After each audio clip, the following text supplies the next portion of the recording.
Sa psikolohiya, meron pong isang tinatawag na personality trait issue. At ano yung trait na yun? Tinatawag na messianic complex. Messianic complex. From the word messianic or Messiah.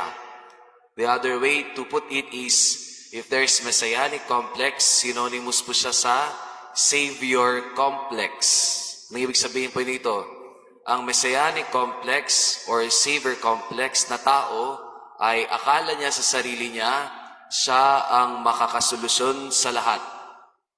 Ako ang nag-isip, ako ang may ideya, ako ang gagawa, ako na ang lahat. Kaya kong gawin ang lahat, kaya kong tulungan ang lahat, kaya ko basta ako, kaya ko. May kakilala po ba kayong ganito? Huwag niyo munang isipin yung iba, tignan niyo muna sarili niyo. May mga pagkakataon siguro na pag may problema sa pamilya, may mga pagkakataon na ako na ang bahala, ako na ang gagawa, ako na ang tutulong. Wala namang masama doon sa pagtulong. Pero ano ang kakulangan at ano ang challenge sa messianic complex? Akala ng tao na may messianic complex or savior complex, siya na ang Diyos. He will save all. Mga kapatid kay Kristo, sa Ebanghelyo na narinig natin ay San Juan. Tanong ng mga disipulo, ano po dapat namin gawin para magampanan namin ang tungkulin ng Diyos?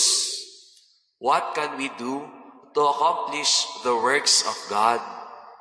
It's a good question to ask the Lord. Lord, ano bang dapat namin gawin para magampanan namin ang trabaho ng Diyos?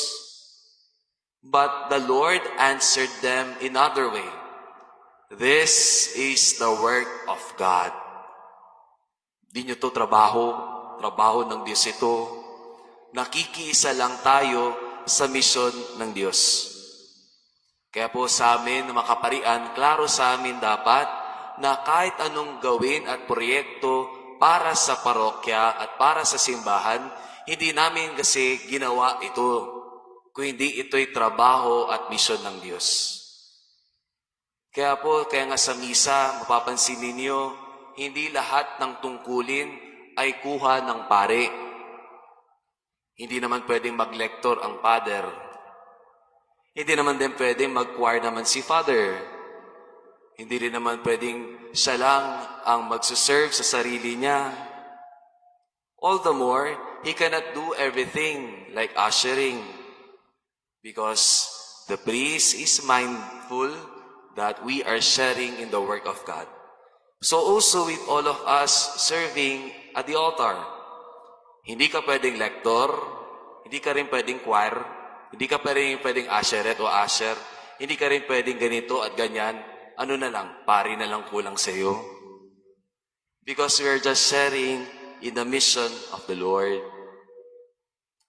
Dear brothers and sisters, allow the Lord to teach us today the power of delegation. Hindi lahat ng trabaho, ikaw. Hindi lahat ng tungkulin sa'yo. Mabe-burn out ka. Kasi pakiramdam mo, ikaw na lang gumagalaw, ikaw na lang nag-iisip, ikaw na lang mag-aayos ng lahat. Dear brothers and sisters, allow the Lord to teach us the humility to also invite others to share in the mission of our Lord. Because at the end of the day, isa lang sasabihin ng Diyos sa atin, kahit anong gawin niyo, mission ko pa rin iyan at tungkulin ko pa rin yan. How can we accomplish the work of God? The answer of the Lord, this is the work of God. Pag kayo po'y nanonood ng dokumentaryo ni Cara David, may isa siyang magandang quotation. Paalala sa atin na ang trabaho ay gampanin ng lahat. Nung nagtungo po siya sa isang bundok kung saan naninirahan ng komunidad ng mga mangyan, may isang pagkakataon na may kailangan ibaba sila mula bundok papuntang poblasyon.